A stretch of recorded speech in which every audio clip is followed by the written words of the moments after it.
oui, nous, ça fait maintenant 3 ans que on est mobile first chez Vestiaire Collectif. Ça veut dire quoi? Ça veut dire que tous nos projets sont pensés mobiles dans un premier temps. On va s'intéresser à l'UX sur les apps pour chaque nouvelle feature, aussi bien que ce soit paiement ou par exemple nos systèmes d'alerte sur les nouveaux produits. Et puis après, on va le décliner sur desktop. Et cette impulsion qu'on a eue il y a maintenant 3 ans, elle a eu un impact significatif sur nos chiffres. On est aujourd'hui sur 70% de notre trafic qui a lieu sur mobile, et on a 57% de notre volume d'affaires aujourd'hui qui a lieu également sur mobile, soit sur les apps, soit sur notre site mobile.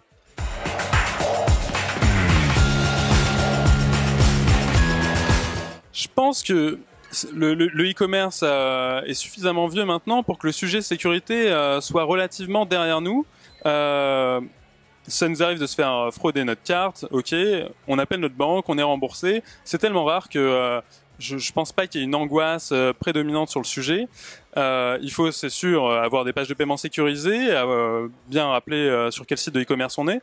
Mais effectivement, le plus important, le nerf de la guerre pour moi, c'est l'UX. C'est avoir une expérience client totalement streamlinée, sans coupure, sans possibilité de annuler la transaction par erreur, avoir un bouton annulé à côté du bouton confirme. Sur desktop ils sont peut-être éloignés, mais sur un écran de mobile, sur un site mobile, ça peut avec des gros pouces annuler une transaction, quoi. C'est aussi des petites choses comme l'auto-spacing sur les numéros de carte, c'est-à-dire avoir 4 blocs de 4 chiffres sur la carte pour bien identifier les chiffres qu'on est en train de saisir. Également avoir le pavé numérique sur une app mobile qui va s'afficher plutôt qu'un clavier normal, pour là encore ne pas se tromper de chiffres.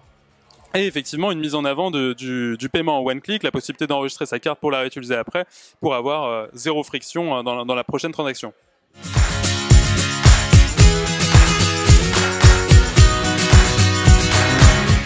Pour nous, c'est un gros sujet. Vestiaire Collective a un panier moyen de 400 €.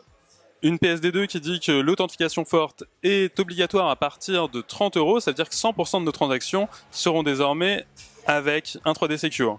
Et aujourd'hui, le 3D Secure, on sait ce que c'est sur mobile. Ça veut dire que je vais naviguer entre mon app et mon application pour lire mes SMS et devoir revenir du coup sur mon app pour ressaisir un code. C'est pas très agréable. Ça veut dire aussi la fin du paiement one click. J'aurai forcément une redirection sur le site de ma banque avec un texto, etc. Donc ça crée une friction qui est démesurée par rapport au risque qu'on peut gérer autrement qu'avavec l'authentification forte et le 3D Secure. Aujourd'hui, il y a de très nombreux acteurs de lutte contre la fraude qui utilisent des technologies autour du big data, du machine learning, qui permettent d'identifier avec un indice de confiance très élevé si la transaction est frauduleuse ou non. Et après, libre au marchand d'annuler quelques transactions a posteriori. Mais je ne vois pas d'intérêt significatif à créer une friction d'entrée de jeu. En tout cas, il faudrait faire du lobbying, avec la Fédération du commerce et bientôt la MMA. On va pousser auprès de l'Union européenne pour, je l'espère, réduire ou en tout cas trouver des dérogations à ces règles pour les e-commerçants qui savent gérer la fraude autrement qu'avec de l'authentification forte.